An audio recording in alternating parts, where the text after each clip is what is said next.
Thank you to everyone for joining us for today's webinar on selective outcome reporting.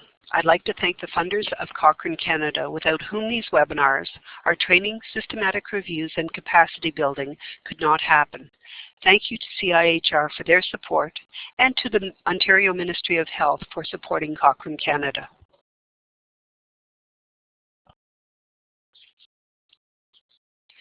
I would also like to send appreciation to PAHO, Pan American Health Organization, for kindly providing us with the software for our webinars.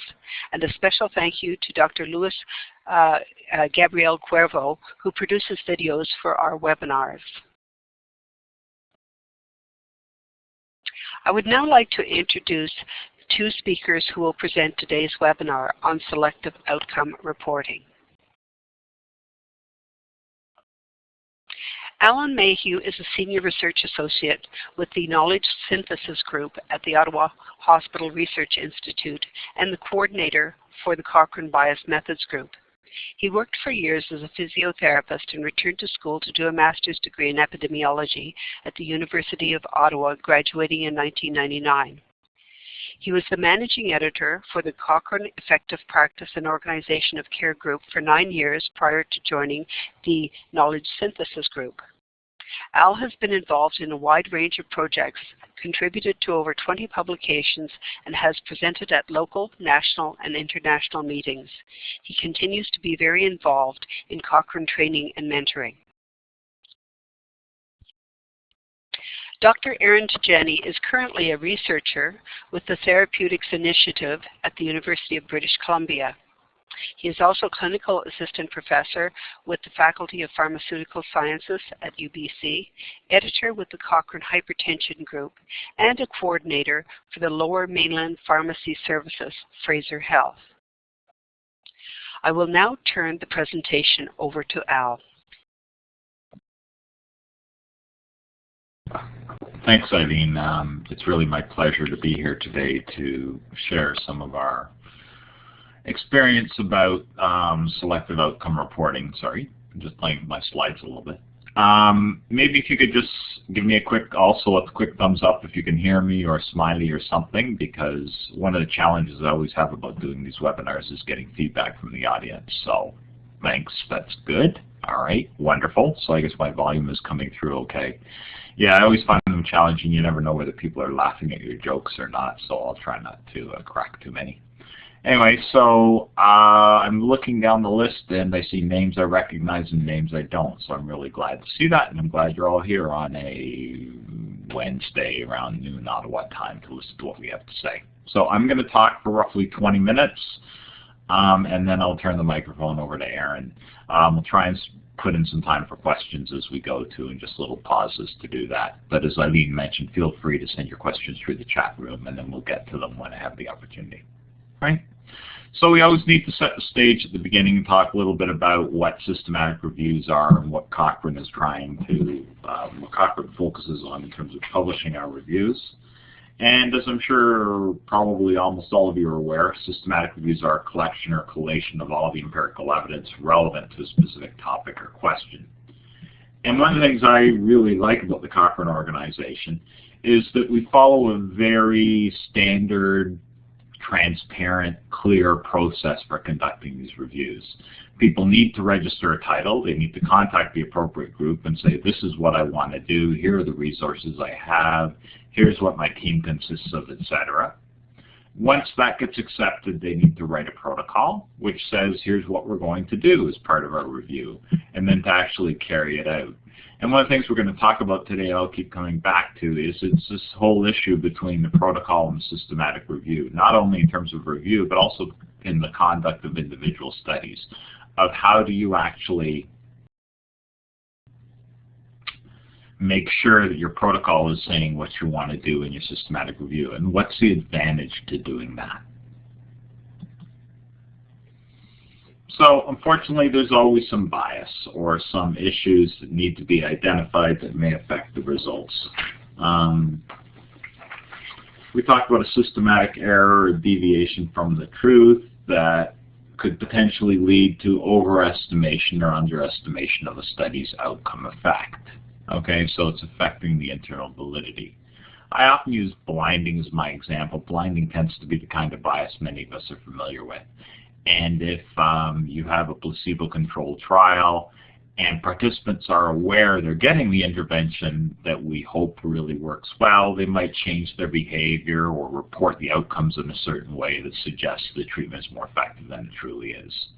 So you do run the risks of leading to skewed meta-analyses and systematic reviews.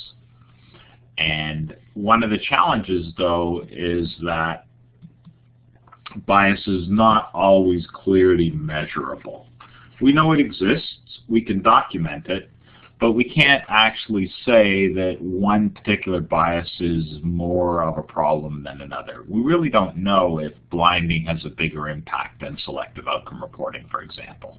Okay, what we can do is say they both exist. We don't know if blinding of participants has a higher impact than blinding of the outcome assessors. So it's that whole issue that we can't really measure it, but what we can do is say it's here, we need to be aware of it, and we need to take the results with a little grain of salt, because there's always the possibility that this bias may be contributing to the results more than the actual effect of the intervention. So it just needs to be documented. But no, it's not measurable, and Cochrane's approach is not to come up with a score.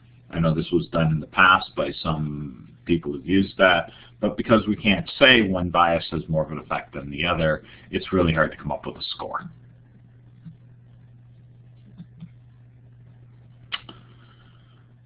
These are the classic 7 components of Cochrane in the Cochrane Risk of Bias tool. So these are the ones that are strongly recommended people use at a minimum. Starting at the bottom, there's always other biases that people may consider and people want to document. And that's totally fine. And there may be, depending on the group you're working with, depending on the kind of study, there may be other biases that you want to consider. One of the most common ones I often encourage people to think about is funding allocation. It's not funding allocation, it's actual funding. Because there's always a concern that industry-funded studies may be more biased than non-industry funded studies, that they'd be more likely to show those results. Over the past few years, there's been a lot of research in this, and I think now many of the trials we read are very clear about the impact of industry or the non-impact of industry, where they say the industry was not responsible for developing the results. They only contributed funds to carry out the study and had no influence on the results. So there's ways around that. The other issues, we're going to spend time today talking about selective reporting. I will sort of talk about it in generally, and Aaron's going to talk about the survey he's done of review groups looking at selective reporting bias. But just to highlight some of the others, we're always a little concerned about incomplete outcome data. I'm sure you've all read studies that start out with sample sizes of 400 and end up with sample sizes of 300, and you don't know what happened to the other 100 people. So that's always a bit of a concern, and attrition bias. We talked about blinding already. Blinding can be an issue in terms of the participants and personnel, or in terms of the people doing the outcome. And one may occur without the other. It's quite possible the participants know they're getting the intervention, but they never actually tell the persons doing the outcome assessment. And then random sequence generation and allocation concealment both occur before the study starts. Random sequence generation is basically ensuring that it's completely random whether any one individual in the study is going to be allocated to the intervention or the control group. And the allocation concealment involves hiding that allocation until it's time to provide it to the participant. So whether it's by a sealed envelope or whether it's done by an off-site computer, whatever. But it's just a matter of concealing it or hiding it. But that's different than blinding. It's only about the allocation concealment. Anyway, but like I said, today we want to talk about selective reporting, and the rest of my slides are basically on that, so I won't go into more detail here. Oops, sorry, wrong button. All right. So selective reporting bias, one of the issues that I seem to get a little bogged down about, and I'll do my best not to today, is that selective reporting bias can occur both within the conduct of the review as well as in the conduct of included studies within the review. Now where we want to focus on is the conduct of the included studies. But one of the best ways to avoid Sorry, let's back up. So selective reporting bias is actually when certain outcomes, perhaps because they're statistically significant, or maybe in the case of adverse events, they're not statistically significant, are more likely to be reported than non-significant outcomes. Unfortunately, historically, we have this perspective that a study has to reach statistical significance to be any good. All right, and we know that's not true now. We know that the quality of the study is not dependent on the results. The quality of the study is dependent on the conduct of all the things that I mentioned earlier before in terms of the risk of bias, as well as numerous other things. But a study that does not have significant differences between the group still can be as good a study as a study that does have differences. And I think that's really important to think about. You don't base the quality of a study on the results. But there is a concern that outcomes may be reported because they show more of a difference, or because they can be reported in such a way that the differences seem to show. And that's a bit of an issue. So as a review author, when you're looking at individual studies, what you need to do is locate the source of your predefined outcomes and assess if all the outcomes of interest are consistent. We'll explain these a little bit more in detail, but really it's always a challenge to try and find where were the outcomes defined and were they defined a priori, right? And there's a lot of issues about how you might want to do that and the approach you might want to take. And then assessing if all the outcomes of interest are consistent. So we have this lovely little process map that talks about a study protocol, your included study, which these days, a lot of people are writing study protocols, and they say during the study we're going to recruit X number of patients, we're going to allocate them using the following method, we're going to provide the following treatment, and here are the 6 outcomes we will be measuring. So if that's written and published in the study protocol, it makes it really easy in the study publication to go back and say, okay, did they do in the publication or in the study conduct what they said they would do in the study protocol? Now there's 2 issues here. One is publication is obviously not always conduct, which is why we're often encouraging people to contact authors and say, did you actually measure the outcomes that you said you would measure in the protocol? Or why did you add another 3 outcomes that weren't initially measured in the protocol? Okay, so the second issue is that it wasn't in vogue to publish study protocols until about 2007, I think was when the FDA recommended it. So before that, nobody was pressured or encouraged to publish study protocols, and journals weren't as likely to publish them. So in itself, there's a bit of a problem there, because we're saying that study publication, you need to assess the original protocol to see whether the authors predefined their outcomes, but they weren't able to publish them, which again is why contacting the authors can be really helpful. But then you move beyond study publication to what we call systematic review, or what is known as systematic review publication, whether it's Cochrane or another kind of review. And again, that whole step of interpreting the data from the study publication to see if there was any risk of bias there. And so selective reporting bias that we're going to talk about today is this bias that occurs between the protocol and the publication. Again, it may occur between the review protocol and the review publication, but this is the one we're interested in here today, is what differences exist between what the authors planned to do or what the authors said they would do in their protocol and into the study publication. So this is my kind of first pause, so I'm going to just stop for a second, see if anybody has any questions they want to quickly type in the chat room that we haven't addressed yet. And if there aren't any in about 15 seconds, I'll just go ahead if I don't see anybody typing.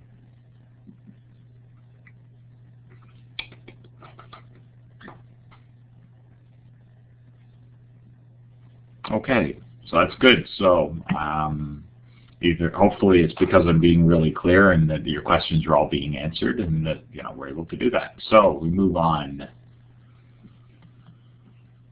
So what specific instances of selective reporting bias within the study protocol, or between the study protocol and the study publication are we concerned with? And we've broken them down into 5, although number 1 we've actually double broken down into 6. So there's 5 kind of areas you can have. You can have selective omission of an outcome from a report.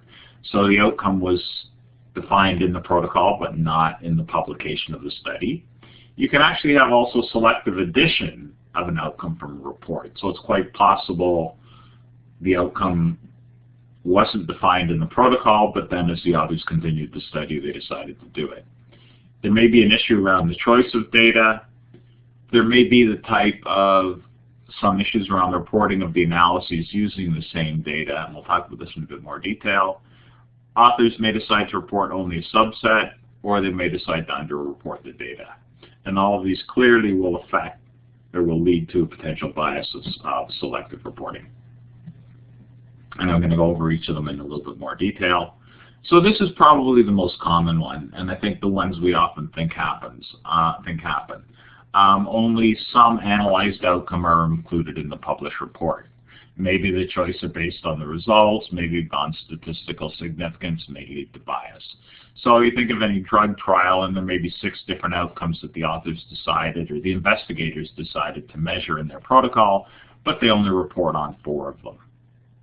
And that's a concern. As you're reading the paper, you're wondering what happened to the other 2 outcomes that they didn't report on. Is it just they decided not to? Is it because the editor limited the number of words they were allowed in the publication? Is there more than one publication? Which can often happen. I'm sure you're all aware many people will publish 2 or 3 papers out of one study, and it's quite possible that some of the outcomes are mentioned in one paper and some in another. So that's always a possibility. But there's always a little bit of a concern that they just are omitted. And 2 ways you can assess whether that happened or not. 1 is go back and look at the protocol, and 2 is to contact the authors, which are pretty much our standard recommendations for all these things. So there may be selective addition. And actually, I was thinking of an example here. And this is the one I came up with. You had an exercise trial looking at weight loss, whether people who exercised were more likely to lose weight than people who didn't. But then, the authors decided also to report on waist circumference, which is a totally valid outcome and a well-accepted outcome for an exercise trial. But if it's not mentioned in the protocol, again, you'd be a little concerned as why are they reporting this? Did they not get good results in the weight loss, but did in the waist circumference, so we're trying to make their study look better? Or vice versa, maybe trying to show that exercise really didn't make a difference, and if you look at waist circumference, the issues aren't there. There's nothing wrong with either of these outcomes. They're both perfectly acceptable. What we want to see is authors to mention this in their protocol.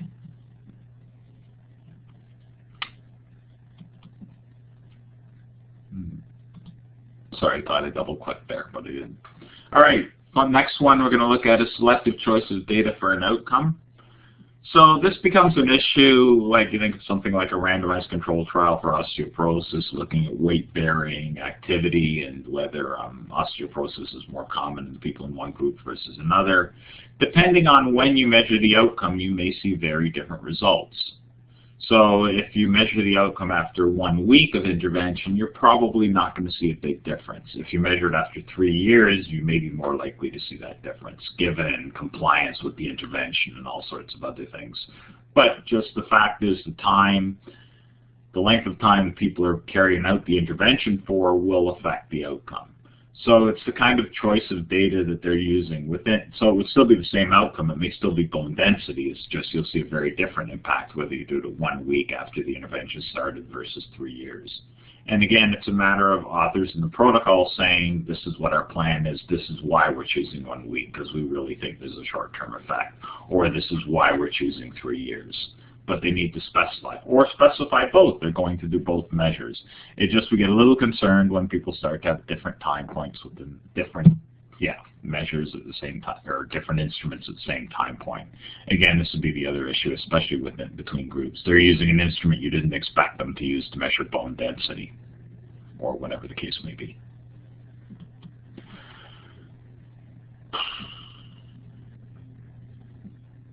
So selective reporting of analyses using the same data, this becomes an issue around continuous versus dichotomous data.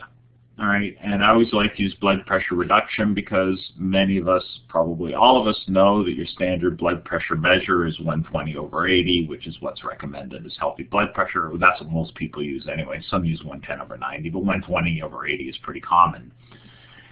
And you can analyze blood pressure data in one of 2 ways. And even just looking only at the systolic data, you could actually look at the continuous variable. Is it 120, 122, 123, 127, 118, 115, etc.? Or do you look at it as a dichotomous variable where you basically break it down into above 120 or below 120? Now, you may have good rationale to use either one, okay? And there may be that you may decide we want to use the dichotomous because of the following, but that needs to be defined in the protocol. Sorry, you can't see me slamming my hand on the desk here, but it's really important, and I keep saying that. But it's just, specify in the protocol that we're going to analyze it as a continuous variable or a dichotomous variable, which will make it easier for everybody to understand when they look at the protocol and see what you did in the results. Subgroup analysis, subset data. Sometimes people start to subdivide data, and they may look at a smoking cessation study and subdivide between younger and older people, for example, or use a subscale of a full measurement scale. Subgroup analysis is fine. We usually like to see people define that also in their protocol, because I often find that studies will add a subgroup analysis, again, because the initial results of the whole sample don't show a strong enough effect, and they get more of an effect with the subgroup analysis. You should be defining this ahead of time. Somebody sent me a recent paper. I can't remember where it's published. Remind me, I'll add it to the slides when they go out about this, because this is a bit of a contentious issue right now in the literature. And finally, selective underreporting of the data. For example, outcomes may be reported but with insufficient detail. People may only report the statistical difference, the p-value or whatever statistical measure they decided to use, and didn't actually report an actual value. This is not very useful in terms of putting the data into a meta-analysis, and secondly, it's also not very clear in terms of what the results actually say, and it makes it really difficult. So this is kind of what we wouldn't be encouraging people to do either in their protocol if we had a chance to review it, or in their text of their review. But occasionally you will see that. And again, this is you really need to, in this case, contact the authors for the actual data. And it does make one a little bit nervous about what they might be hiding. So why is selective reporting bias assessment a problem? Well, as we mentioned, we may skew the subsequent meta-analyses and the results of the systematic reviews, which increases the risk of bias. What we do find, and Aaron's going to talk a little bit more about this, I believe, is there's a lot of inconsistency in how selective reporting bias is assessed. And most Cochrane Review authors find this is one of the most difficult biases to assess. And again, a lot of that is because protocols aren't published. Because anything before 2007, it's really unlikely the protocol was published, so there's not the same pressure, and the data is not as available.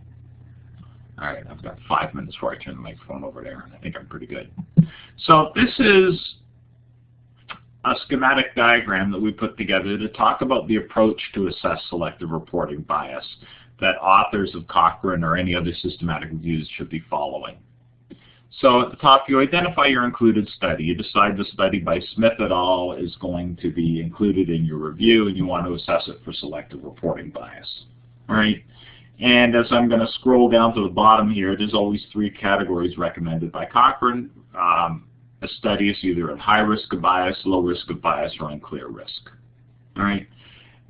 We don't encourage people to use unclear unless it really is unclear, and unclear is not meant to say can't make a decision. Unclear is meant to say the information's not available. However, for this particular criteria for selective reporting bias, unclear happens fairly commonly, and I think I'll hopefully be able to give you a sense why.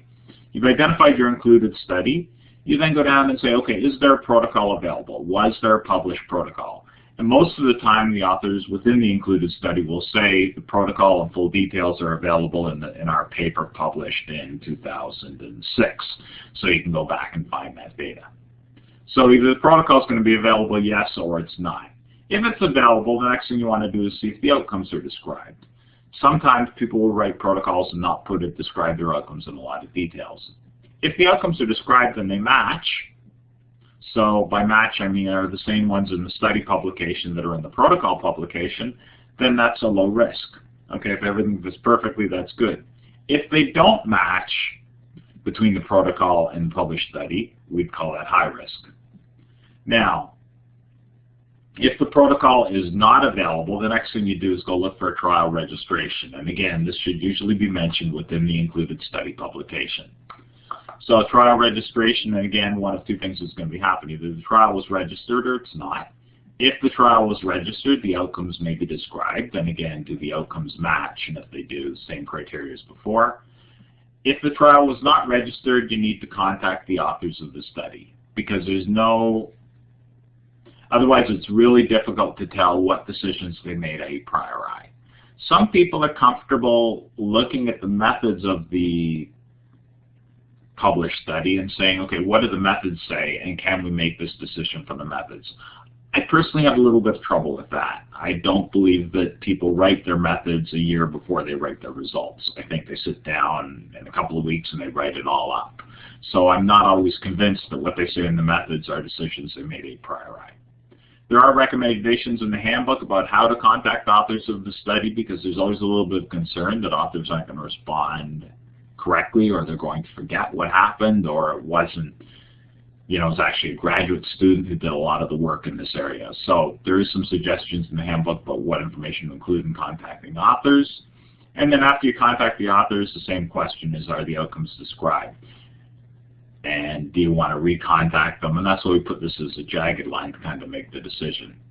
All right, and again, if you contact the authors and don't get a response, then it's pretty much an unclear risk, because you can't really assume it's high risk. You have to assume it's unclear. And so that decision makes. So what we've tried to do here is just give you a bit of a schematic diagram of the steps you go through logically in order to assess selective reporting bias. So suggestions,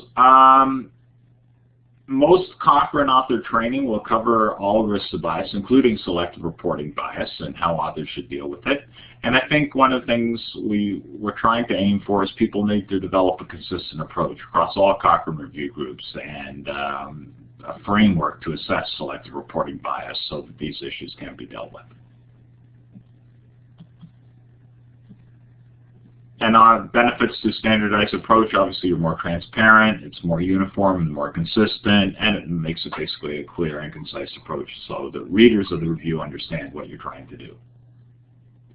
So there's a couple of references here that you can take a look at that are really helpful. I mentioned the handbook earlier. We've got a really good description of how to contact authors.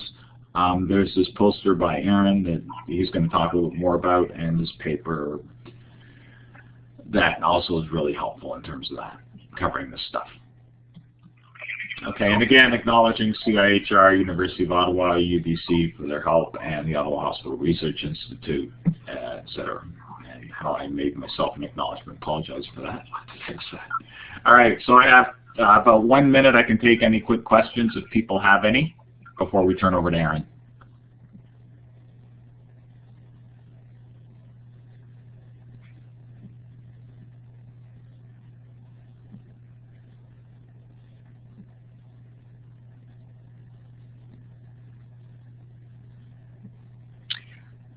Okay, so I don't see anything coming through.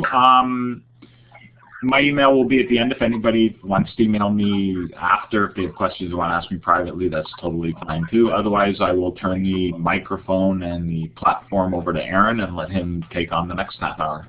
Okay, thank you, Al and Eileen, for setting this up. Can anyone hear me? Is the audio working okay?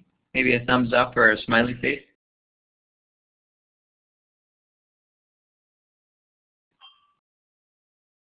Okay, looks good. Just as a point of history, it's a pleasure to work with Al. Al and I met years ago, and he taught me about Cochrane systematic reviews, and I have many fond memories and one unpleasant memory. Al and I were forced to sing a Elton John song at a karaoke bars after one of our author review training sessions, so that's still, I think that episode scarred me for life, hearing myself sing, and Al as well. The other thing I wanted to let you know is how I became interested in this topic. So my mother is on an angiotensin receptor blocker for hypertension, and several years ago some papers came out about that particular class of drugs potentially increasing the risk of cancer. And I'll make this story short. If you look into the literature around that issue, you'll find that selective outcome reporting bias has led to a situation in which no one really knows the truth about ARBs and the risk of cancer. And it concerned me because I couldn't definitively tell my mom what to do because the literature had so many gaps based on missing data that was said to be going to be reported but never ended up making it into the published literature. So we then looked into do journals that publish clinical trials in the medicine category have a systematic approach to trying to find outcome reporting bias in manuscripts that are submitted, and they don't.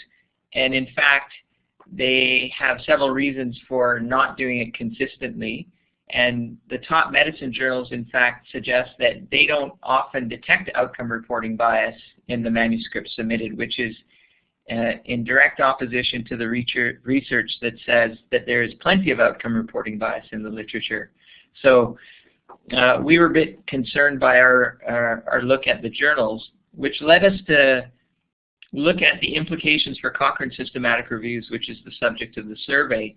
Basically, the issue is, do Cochrane Review Groups and their editorial teams have a systematic way to assess whether the assessment of outcome reporting bias by authors of reviews is adequate? And I'll share those results with you. As you can see on the first slide, there are a number of people involved, and I'm just one of them. So the bulk of the credit should go to Emma Reed, who was basically the mastermind and the workhorse behind this project. So I'll move on. Okay, and we have no actual or potential conflicts of interest in relation to this presentation or any association with anyone that has a vested interest in this topic. And I'll start off with a little bit of an analogy that I hope will help. Now, I'll assume that most of you either have participated in the purchase of a used vehicle at some point in your life or know a friend or a family member who has done so. And imagine, if you will, being in that position where you're looking for a vehicle from a used car dealer, and you have to have some trust in the person selling the vehicle that they're not going to sell you a vehicle that's going to break down. You're investing a fair amount of money to buy a vehicle, and you want to make sure it runs appropriately. And so you have to allow yourself to assume that the people selling the vehicles are going to do their job and do it adequately and not sell you a lemon.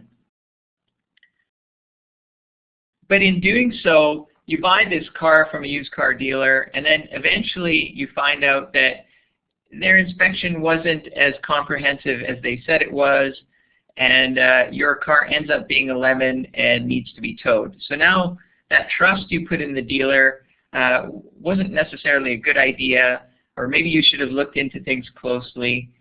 So part of it's your responsibility, but part of it is also the responsibility of the used car dealer to make sure that the method for their inspection and the way they inspect cars and then sell them should be adequate. And as we go along, you'll see, hopefully, how this kind of relates to the issue of the application of results from systematic reviews to actual healthcare interactions.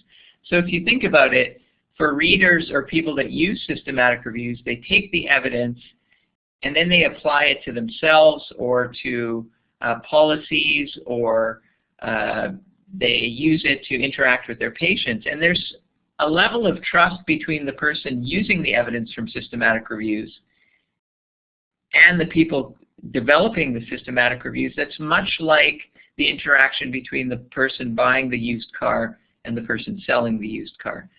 As a reader of a systematic review, I want to have some faith that the people doing the systematic reviews have done a very comprehensive look at the evidence, a thorough critical appraisal, and specifically carefully looked at the issue of the selective outcome reporting bias. So as Al has mentioned before, he's defined selective reporting bias, and so I won't do it again. But what I'll do is I'll mention that the prevalence in randomized controlled trials is estimated to be quite large, and different studies report different numbers, but it's around 40 to 65% in our readings. And this selective reporting bias can lead to an overestimation of treatment effects in terms of benefits and potentially an underestimation of treatment harms. So if this is occurring in randomized controlled trials and then you include those in your systematic reviews, it can lead to problems with the findings of systematic reviews. And is selective reporting bias a problem within systematic reviews? And this has been looked at several times.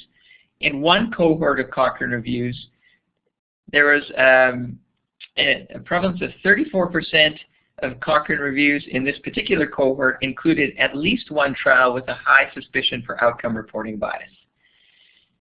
And another cohort of Cochrane systematic reviews in the cystic fibrosis and genetic disorders review group suggested that 86% of those reviews included at least one trial with a high risk of outcome reporting bias. And looking at that, our group felt that it would be important to determine, well, what are review groups doing specifically to address this issue? And what does the handbook say? Well, in terms of how does the Cochrane handbook instruct authors and review groups, basically they suggest that authors identify key outcomes. And I'll highlight that there are suggestions and recommendations in the handbook, and I want you to keep that in mind versus a mandatory instruction for authors or review groups. So again, the authors are suggested to identify the key outcomes for a clinical issue or the review question. There's a recommendation to search for the, oh, I've got a note that something's wrong with the audio.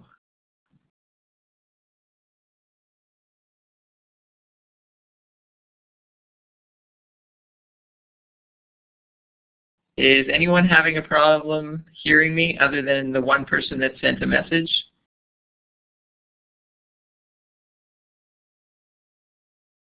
Okay, I'm not hearing anyone. Okay, great, it's okay now.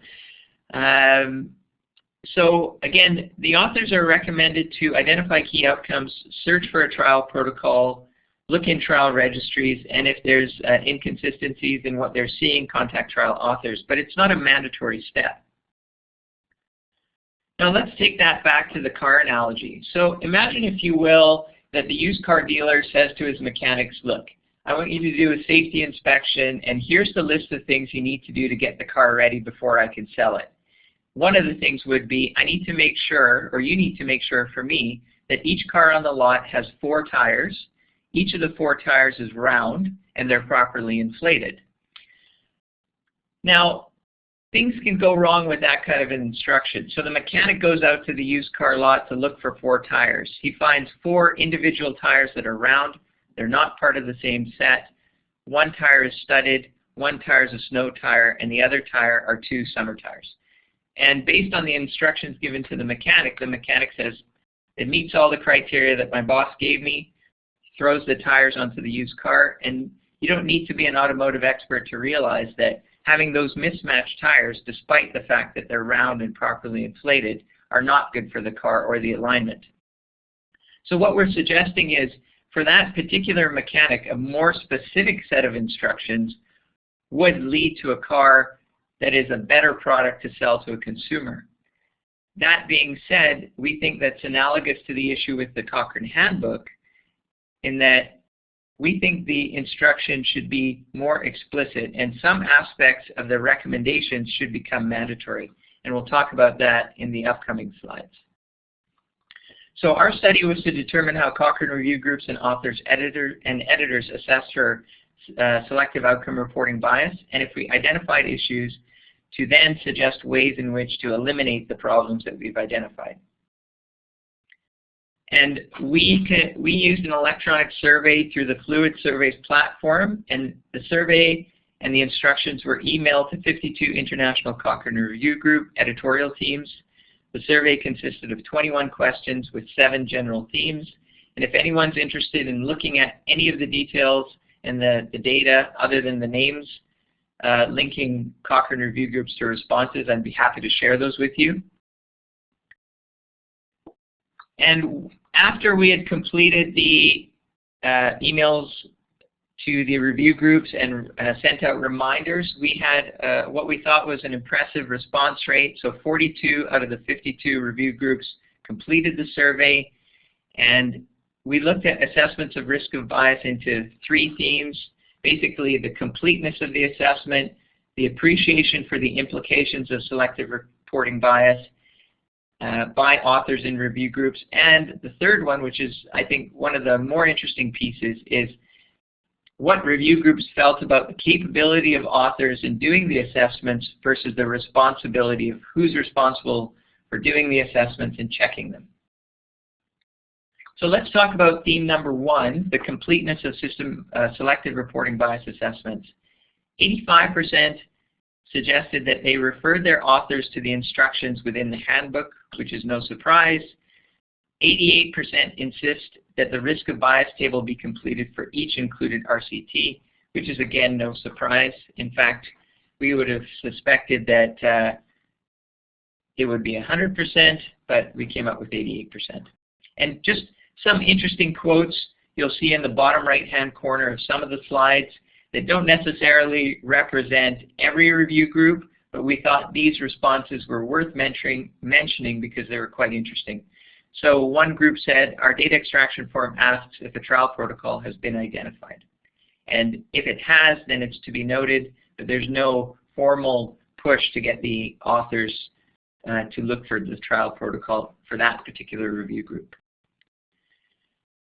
14% of the review groups require their review authors to create a matrix of trial outcomes or some form of table. And one group said sometimes it is a table and other times it is text written at the start of the included study section outlining how many trials reported on the primary outcome of the review. So in this case, we felt that 14% requiring some systematic or structured framework to look at the outcomes and which trials reported them was very low, considering that this was a recommended step in the handbook. Moving on to the next slide, 57% do not require their review authors to seek out trial protocols. And one of the quotes that we thought was interesting was, you need to assess the trade-offs with other tasks. Authors already find Cochrane reviews too much work, so need to give up something else if we do this. And I guess in our opinion, we understand the implications of workload in checking for trial protocols. However, given the fact that there is substantial evidence of systematic or selective outcome reporting bias in the clinical trial literature, and we know that the impacts are not minor, they can be quite significant on the results of the review, we feel that it would be important to make this step mandatory, that all authors should at least look for trial protocols, and if they weren't found, to document that. And so at least it's transparent to the reader that the step was taken, and to know, especially for older trials, that we looked just in case and they weren't there. But for newer trials where protocols should be readily available, if they still couldn't find them post-2007. Moving on to the next slide, 31% of review groups do not require their review authors to contact trial authors. So one of the quotes was, most of the time it is a useless effort. And in my experience over the last, I would say, 10 years, I would say that I wouldn't find it useless most of the time. I think I would say about 75% of the time I get a response from authors, but about 25% of the time the response is useful. But I still think it's good for readers to know that that contact did occur, and the authors either provided useful information or ambiguous information, or said that they weren't willing to provide any detail. That lends some credibility or increases the level of skepticism and helps the readers of the review interpret the results appropriately. And so we feel that this part, again, should be a mandatory step, that some effort should be put into trying to contact trial authors and documenting whether that was successful or not. Moving on to the next slide. So the appreciation for implications was the second theme, and the first issue that we'd like to bring up is 45% of review groups require authors to incorporate the selective reporting bias assessment into the results and discussion section of the review. Again, a recommendation in the handbook, but we felt 45% was too low. Now, why is this important if it's already documented in the risk of bias table? We think that looking at sources of bias and just documenting them in itself is not enough. We want to know, how does that change the way you look at the results or the conclusions or the data? What impact does that have when you then go and try to apply the evidence to an actual policy decision or decision for yourself or interaction with the patient? And I'd like to bring you back to the car analogy. So on my next slide, you'll see the safety checklist.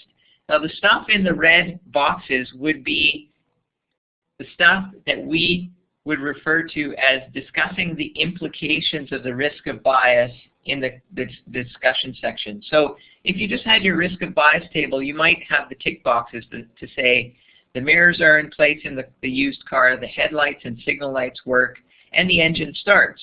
But the implications might be that the engine starts, but it starts to sputter at speeds above 130 kilometers per hour. So that extra detail provides a little bit of very important information to the person buying the car. And it would be, for example, for someone reading a systematic review, you could say that only a portion of studies had selective reporting bias for the primary outcome, but the implications could be that even though it was a small portion of the included studies, say 3 of the 10 trials included, those 3 trials were the largest trials of the 10 and contribute most to the conclusion. And therefore, despite the proportion being low, the implications are that the biggest, most important trials are introducing the most bias into the overall analysis. And I think that kind of information becomes important. So here's where I think this is what captured my interest, was the capability versus responsibility theme. And when we asked review groups, do they consider their authors to be moderate or somewhat capable or not capable or largely capable to conduct appropriate, thorough assessments of selective reporting bias, only 24% of review groups considered their authors to be moderately or largely capable.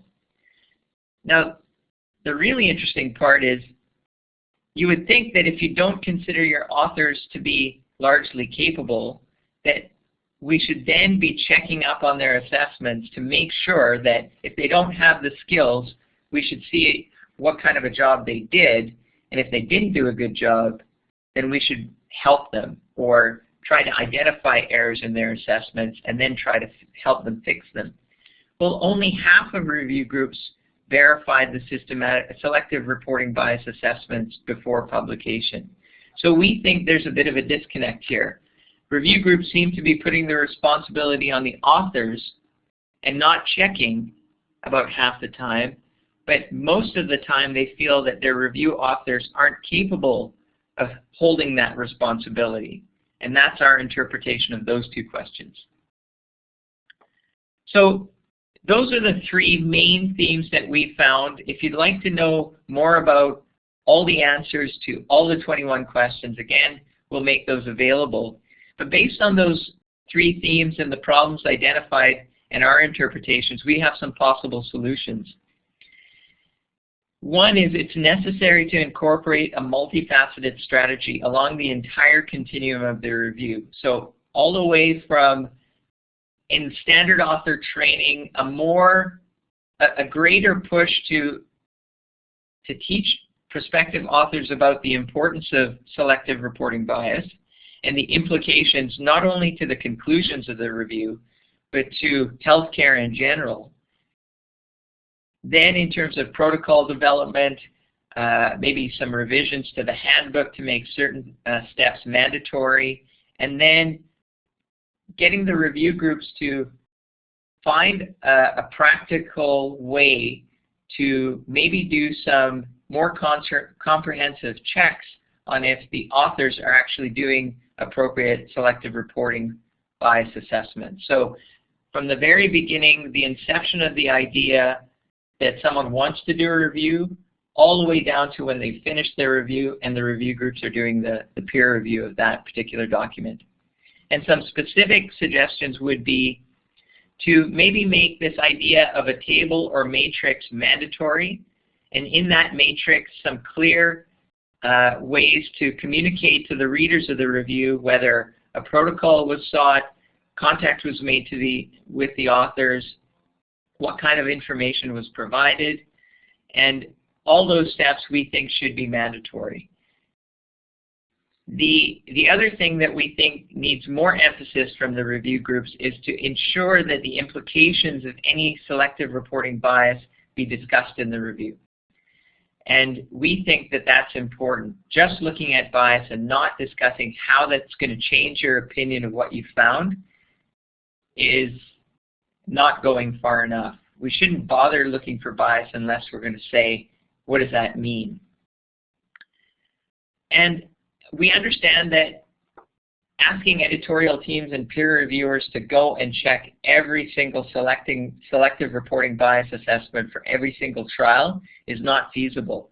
However, there are some ways that we could think that it might be practical. For example, doing a random selection of 1 or 2 trials or a proportion of trials within a systematic review and having someone then go and check to make sure that any selective reporting bias issues in those trials was identified by review authors may be a worthwhile effort, considering the fact that we know that selective reporting bias is common in randomized controlled trials and it has serious implications for the results.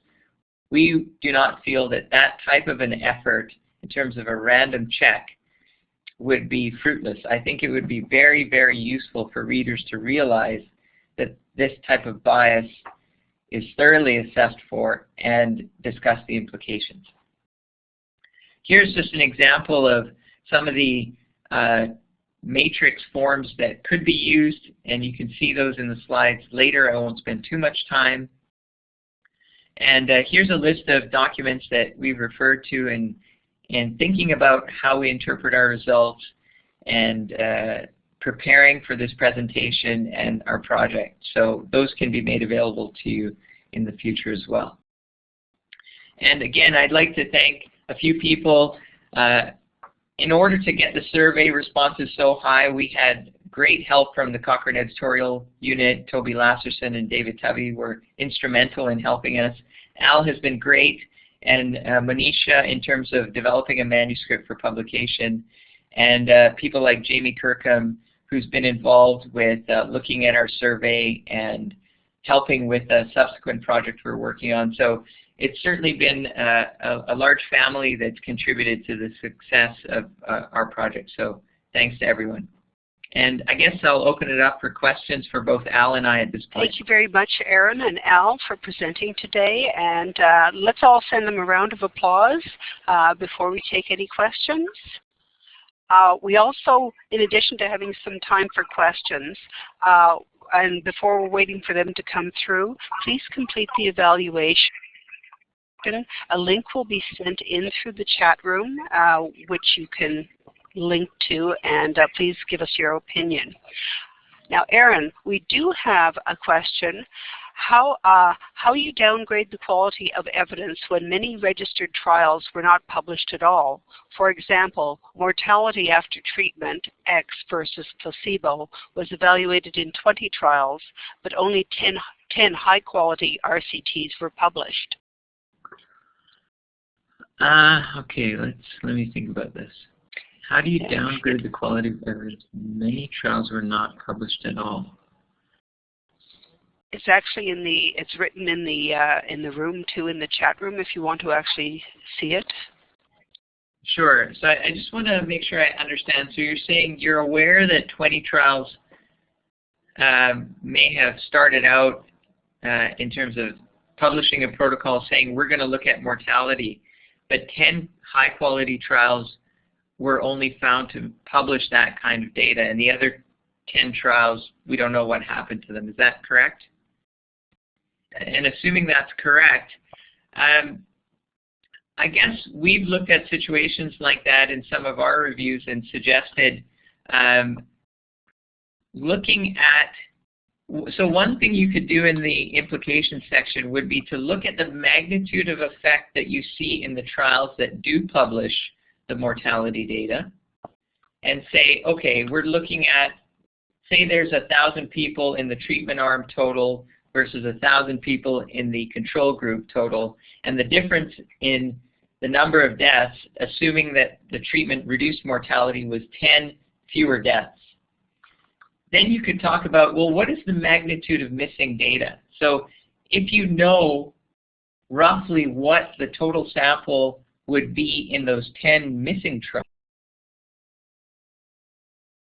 trials, so say it's possible that the 10 missing trials had double the population of the trials that were published, then it's feasible that a small difference like 10 fewer deaths could easily be minimized or overcome, in other words, switch to the other direction because there's so much data missing. The other interpretation would be if the missing trials were very small and it's not feasible that you would find enough information in those trials if they were published to overcome a large difference in mortality, then you could say that even if we knew what was in those trials, the possibility that they would overcome a difference of, say, 100 fewer deaths would be very unlikely. Then we would still feel strongly towards the mortality reduction. So that's one way to think through the possible implications. We had an example where we looked at bisphosphonates for osteoporosis, and there are situations in which when you look at certain types of fractures, it says there were 10 fewer fractures out of like 40,000 patients studied. And then when we looked at the number of people where there was missing information on fractures, it was 4,000 patients worth of missing data. So a reduction in 10 fractures when there's 4,000 potential people who some of them may have had fractures, is missing, doesn't make me feel confident about a small reduction like that. So we would imply a downgrade to that kind of evidence. Does that help? Yes, indeed. Thank you. Aaron, can I add 2 comments to that? Sure. First of all, you've hinted at it. A lot of times the effect of the risk of bias comes into these summary of findings tables. Okay, so it's often about how confident you are in the results rather than changing the magnitude of the results. So I think that's always the way I try to look at it, because obviously I agree totally selective reporting bias is important, but there's 6 other bias components and it just gets really challenging. And I think that's why the summary findings tables are designed that way. And actually, if you go to the Cochrane YouTube source, I think there already is at least one webinar on summary findings tables. And that would be one worth to take a look at, because that's often how we apply the results of the risk of bias criteria to the results. Second thought I have is that sensitivity analysis is always an option. You can decide to take out those studies that are high risk of bias for whatever component, and you may decide for your particular intervention, selective reporting is the most important one, because blinding happens in all your studies because it's an exercise intervention, or whatever the case may be. So you can always do a subgroup analysis and compare your differences. That's sort of talking more generally, but just to think about that as approach. However, if you're going to do that, it needs to be in your review protocol. You need to say in your review protocol, we're going to do a sensitivity analysis based on this selective reporting bias, the risk of bias for selective reporting. Yeah, anyway, so that's the only thing I would add. I don't know if you want to comment. Yeah, no, I think those are great suggestions. And, you know, at the end of the day, thinking through how confident do you feel about the results is extremely important for readers to see. And in fact, I read a paper recently about doing those types of sensitivity analyses that you mentioned, and that being incredibly important in meta-analyses because it's so easy to just plunk the data into Review Manager and come up with a forest plot. The really interesting part is, what does it all mean? And so, you know, I totally agree that thinking through it makes a lot of sense.